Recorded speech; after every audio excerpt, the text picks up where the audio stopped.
সারা দেশেই নিত্যপণ্যের বাজারে আবারও অস্বস্তি। সবকিছুর দামই দেখা যাচ্ছে ঊর্ধ্বগতি। নাভিশ্বাস উঠছে ক্রেতাদের। প্রতি লিটার সয়াবিন তেলে 14 টাকা বেড়ে 189 টাকায় দাঁড়িয়েছে। সপ্তাহের ব্যবধানে পেঁয়াজের দাম বেড়েছে কেজিতে 15 থেকে 20 টাকা পর্যন্ত। চালের বাজার অস্থির। বিদেশ থেকে শুল্কমুক্ত চাল আমদানি হলেও বাজারে তার প্রভাব নেই। উল্টো প্রতি কেজি চালের দাম বেড়েছে 8 থেকে 10 টাকা। বেড়েছে ডাল ও আটার দামও। মাছ মাংসের দামও চড়া। শাকসবজির বাজারেও নতুন করে দাম অনেকটা বাড়তি।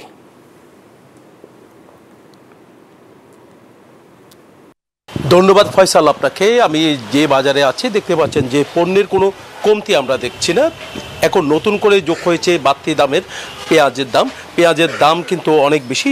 আমাদের দেশীয় পেঁয়াজ, দেশে উৎপাদিত যে পেঁয়াজটি দেখতে পাচ্ছেন বড় সাইজের পেঁয়াজ, কিন্তু সে পেঁয়াজও কিন্তু বিক্রি করা হচ্ছে 60 টাকা কেজি। আবার কোনো জায়গায় দেখা যায় 55 টাকা, 50 টাকা, 50 টাকার নিচে কোনো জায়গায় পেঁয়াজ বিক্রি করা হচ্ছে না। তবে সাইজ যদি একটু বড় হয় তাহলে দামটা আরও বাড়ে। একই সাথে যে ভারত থেকে আমদানিকৃত যে পেঁয়াজ দেখতে পাচ্ছেন এই পেঁয়াজও তারা 60 টাকা কেজিতে বিক্রি করছে।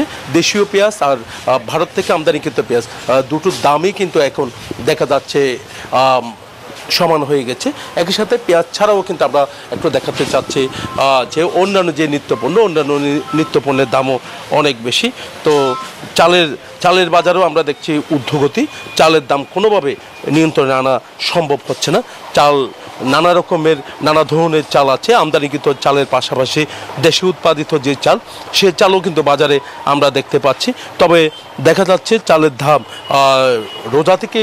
রোজার আগে থেকে আমরা দেখছি যে দাম, সে দামে কিন্তু আছে। আবার এখন নতুন করে আবার দেখা যাচ্ছে চালের দাম আবার বস্তা প্রতি 100 থেকে 150 টাকা পর্যন্ত বাড়ছে। তো সব মিলিয়ে বলা যায় কিন্তু আসলে চাল ছাড়াও কিন্তু দেখতে পাচ্ছে অন্যান্য নিত্যপণ্য, সেই নিত্যপণ্যের দামও কিন্তু অনেক বেড়ে গেছে।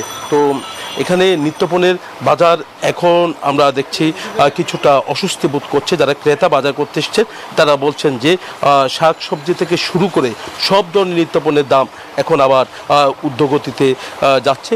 তো ম্যাজিস্ট্রেটদের যে অভিযান, ভোক্তা অধিকার সংরক্ষণ অধিদপ্তর, তারা গতকাল খাতুনগঞ্জের বাজার বলছে দেশের বড় ভোগ্যপণ্যের বাজার, সেখানে কিন্তু তারা তদারকি শুরু করেছেন। তো গতকাল থেকে তাদের তদারকি আছে। তবে যতক্ষণ তদারকি হয় ততক্ষণ পর্যন্ত সব কিছুর দামটা কিছুটা কম থাকে। তো তারা যখন সরে আসে তখন কিন্তু দেখা যায় আবারও কারসাজি শুরু হয়। তো সবচেয়ে বেশি এখন দেখা যাচ্ছে খাতুনগঞ্জের ভোগ্যপণ্যের বাজার অনেক বাড়তি। আমরা দেখছি পেঁয়াজ থেকে শুরু করে রসুন থেকে শুরু করে, একই সাথে সামনে যে ঈদুল আজহা, তার কারণে কিন্তু দেখা যাচ্ছে মশলা জাতীয় যে পণ্য আমদানি কিন্তু অনেকটা বাড়ছে। আরও আমদানি বাড়ানোর জন্য তারা আমদানিকারকরা চেষ্টা করছেন। তো একেবারে যে মশলার সংকট তা নয়, মশলাতে ভরপুর রয়েছে খাতুনগঞ্জের বাজার। তবে দেখা যাচ্ছে হু হু করে বাড়ছে এলাচ থেকে নিয়ে অন্যান্য।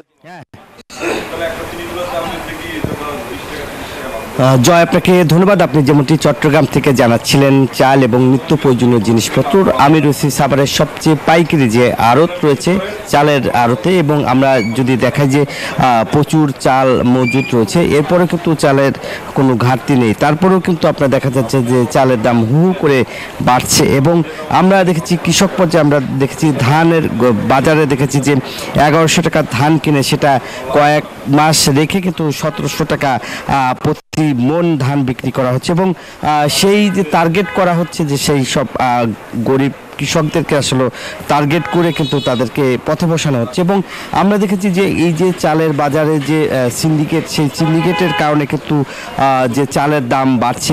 আমরা দেখেছি যে 8 থেকে 10 টাকা পার কেজিতে চালের দাম বেড়েছে। এবং প্রতি কেজি চাল আসলে যেভাবে মিনিকেট চাল বিক্রি করা হচ্ছে যে 93, 94 টাকা, 96 টাকাও আমরা দেখেছি কোথাও বিক্রি করা হচ্ছে। এবং পাইজাম যে চাল সেটাও কিন্তু একই দাম। এবং মোটা চাল 62-63 টাকা দামে বিক্রি করা হচ্ছে। এবং চালের বাজার যে মনিটরিং করার কথা, আসলে লোকবল না থাকার কারণে বাজার মনিটরিং করা হচ্ছে না, যার ফলে আসলে চালের বাজার কোনো রকম যে মনিটরিং সেটা আসলে হচ্ছে না। এবং চালের যে অর্থাৎ মজুদ রাখার যে গুদামঘরে যে মজুদ রাখে চালগুলো, সেগুলোর যে ধারা রয়েছে সেই দুর্বল ধারার কারণে সেই বিচারের মুখোমুখি করা যাচ্ছে না। এই ছিল আমার কাছে চালের বাজারের সর্বশেষ খবর। ফিরে যাচ্ছি স্টুডিওতে ফয়সালের কাছে। ফয়সাল।